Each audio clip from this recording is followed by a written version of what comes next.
Hello and welcome to Rendering Hair with Octane Render for Cinema 4D. The Hair module, as you probably know, uses guidelines as key elements. The final hair effect is interpolated in between. The process is preserved when using Octane Render. A downside, however, is that the interactive live viewer is currently only able to render hair guides. As with the built-in advanced and physical engines, the full hair effect will be seen when rendering to the picture viewer. For this lesson, I've prepared a simple scene that has been lit by the Octane Daylight system. Additionally, under render settings, I've selected Octane as the primary render engine. With the top part of the geometry selected, go on the Simulate, Hair Object, Add Hair. Check the Guides tab and change the root parameter from Polygon Vertex to Polygon Area.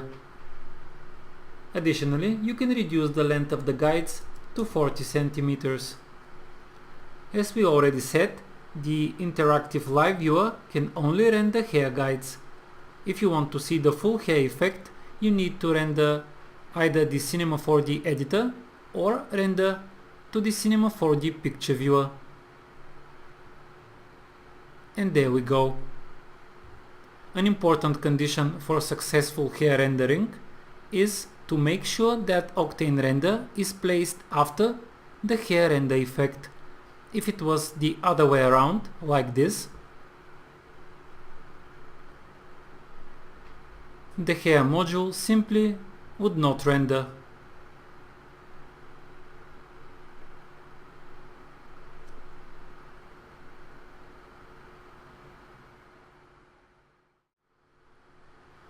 Next, let's take a look at shading and stylizing hair. Let's say, for example, that we need to turn this into a nice green patch of grass.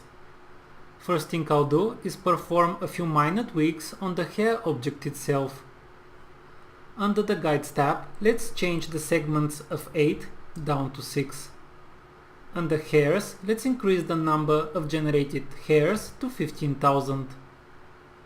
For editor, I'll change the display from guidelines to hairlines. This will give us more accurate representation of the final hair effect. I will reduce the details down to 10 and switch off the dynamics effect. Finally, to change the color of the hair module in the editor, I will select the Basic tab and under Use Color, I'll assign a nice looking green.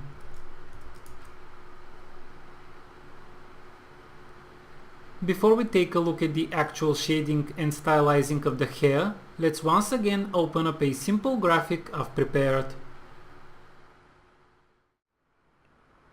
When using the hair module with Cinema 4D's built-in render engines, we use the dedicated hair material to both shade and stylize generated hair.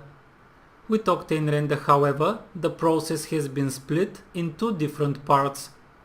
Shading is controlled by an additional Octane material that needs to be assigned to the hair object. Altering the geometric properties of hair, like thickness, length, kink, frizz, and so on, is still adjusted by the dedicated hair material. A significant limitation worth mentioning is that Octane cannot render shaders or external textures that have been UV mapped across the length of individual hair strands. Let's go back to our scene and take a look at what this actually means. Let's adjust some of the geometric properties of generated hair by using the dedicated hair material. Check the Basic tab and let's take a look at the parameters provided. As we just said, shading will be controlled by an external Octane material. This means that we can safely disable channels such as color, backlit color, specular, and transparency. With thickness enabled, let's check the Thickness tab. I will reduce the root to 0.75 and add some subtle variation.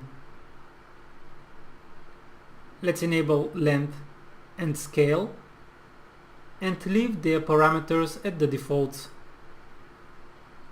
I'd like to add some frizz as well. And let's reduce the strength down to 25%. Add some kink. Take it down to 10%. And maybe add some clump. Let's render the current view to evaluate the effect. And there we go. The next stage is to apply an octane material to control the shading of the hair. Go under the Materials tab of the Live Viewer and